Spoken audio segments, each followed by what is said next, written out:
All right, ladies and gentlemen, you are welcome to another great episode on your favorite political talk show, The Truth with Ben Jokes. Now, the Southwest is on fire as we speak. From the widespread insecurity to the hunger and poverty hitting hard on the people, the Yorubas have had it up to here with this TINUBU government. As you know, Yorubas are a people who love enjoyment. They can spend most of their money to have fun instead of staying on the low key. But under TINUBU, they are not even talking about having fun. They are just saying they want to be able to feed themselves. And it is becoming impossible because of the daily rise in the prices of goods. You can literally write out a price list of 10 items today, Tuesday, and by Sunday, go back and check the prices of those 10 items. At least the prices of 2 of those items would have increased. That is how bad the situation is in Nigeria right now. And the market women of the Southwest are so confused and furious to the point that they have no modicum of regard left for TINUBU. Their outburst shows it. Yoruba market women said openly and very seriously that if they ever, that they wish they could set their eyes on TINUBU, that they will not hesitate to beat the man up physically. Before I show you how they said it and how Nigerians reacted, let me quickly show you this disgraceful update. Exclusive. Nigerian army locks up soldier earning 50,000 naira who lamented inability to visit family over alarming 70,000 naira transport fare. A Nigerian soldier stationed in Maiduguri, Borno State, who expressed his frustration at being unable to visit his family due to the transport fare, has been detained by the army, military sources told Sahara reporters. The soldier had, in a trending video, lamented how he spent 1 year in the bush in Borno and was given a pass to visit his family, but could not go because of his 50,000 naira salary. He said he was told at the motor park that the transport fare to his town was 35,000 naira, meaning that the trip would cost him 70,000 naira to and fro.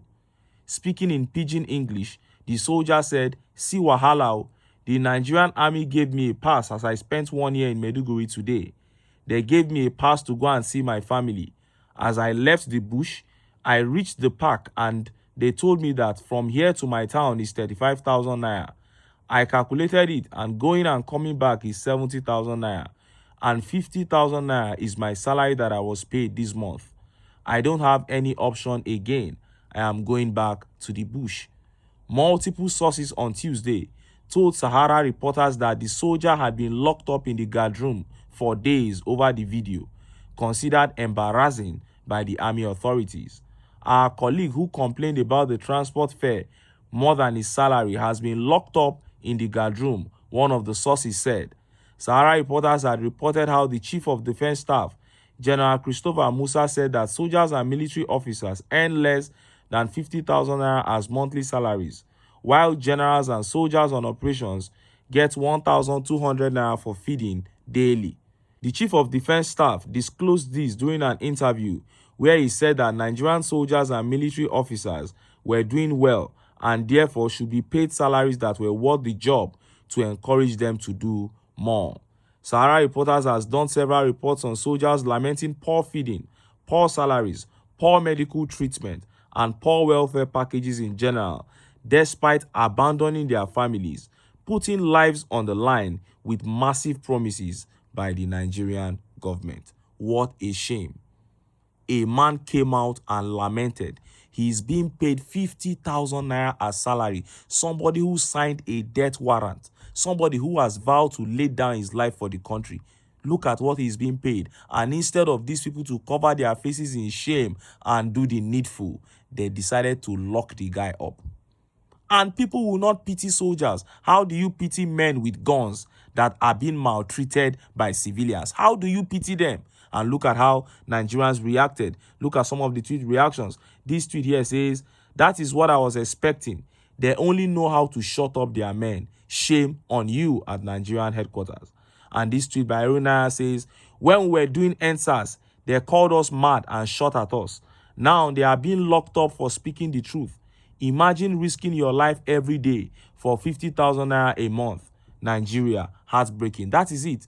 When the youths get up to protest, it is these same soldiers that they will use against the youths. Now look at how the soldiers are being treated.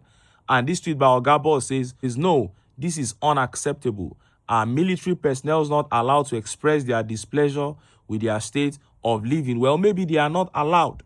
And why would somebody join an occupation where you cannot speak up when you are being maltreated? Isn't that madness? This tweet by Credo says, why does everything in Nigeria work against its citizens? My brother, if you ask me, who I go ask? And this tweet by Daniel Rega says, trying to silence an officer for crying out is nothing but tyranny. On a real, Nigerian soldiers should be earning more than 50,000 naira, especially with the situation of things. These people risk their lives on a daily basis. Politicians who practically do nothing are making millions. This is shameful. Well, the soldiers know what to do. They should rise up and do the needful. Now, let us look at that update where Southwest market women promise to beat up TINUBU if they see him. Look at how the papers reported it. Yoruba market women bemoan TINUBU's government, promise to beat him up one-on-one. Yoruba market women in Ogun State have lambasted TINUBU's administration for promulgating economic policies that negatively affect the prices of goods and cause untold hardship for Nigerians. A viral video shared by an ex-user, Somto Okonkwo, on Monday and seen by People's Gazette saw the market women speaking to a sugar-link concept reporter in their local dialect, expressing their disgust as they lamented the soaring prices of goods in the country. The traders, who said Mr. TINUBU disappointed Nigerians, particularly the Yorubas, threatened to beat him up. He is not behaving like a Yoruba man. He has disappointed us in Yoruba land, another elderly woman stated. A fish seller said, as things are now, we are tired. A carton of sardine is 100,000 naira. Another trader appealed to the president to have mercy on Nigerians, saying, we are tired of Nigeria. Everything is costly. Everything is getting costly every day. Elderly woman, who also registered her displeasure with the current administration, lamented that several Nigerians starved to death over Mr. TINUBU's economic policies. Countless people are being killed because of food. We don't see food to eat. The elderly that are dying are too much, she lamented. Asked what they would tell TINUBU if they had the opportunity to see him, one of the traders threatened, we will beat him up. The trader added, what he promised us is not what is happening now. This is too much. A plantain seller, who also urged Mr. TINUBU to find a solution to the hardship, lamented that traders made losses due to the high cost of petrol. Things are too costly. We are tired. Another fish seller grumbled. A carton of Titus is 100,000 naira now. It used to cost 17,000 naira. Kote is going to 60,000 naira. Shower, which we used to sell for 70 naira, now goes for 700 naira. Gari that used to be 50 naira is now 700 naira. Oh! And look at how Nigerians reacted. Look at some of the tweet reactions. This tweet here says, why would they beat up on your mandate? Are they not the people that said this administration will favor me and my family?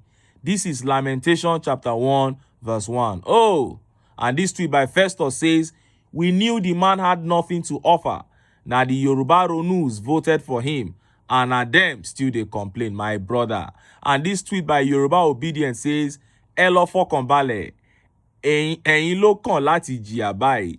TINUBU till 2050. She's actually mocking them. She said, go and relax. That was what TINUBU told them during the campaign. She now said, it is your turn to suffer now. Oh, and this tweet says, they must not touch their president. Oh. Election has consequences. They need to face it. And this tweet by Zadi says, TINUBU is delivering on his promise, which is nothing. This one enter.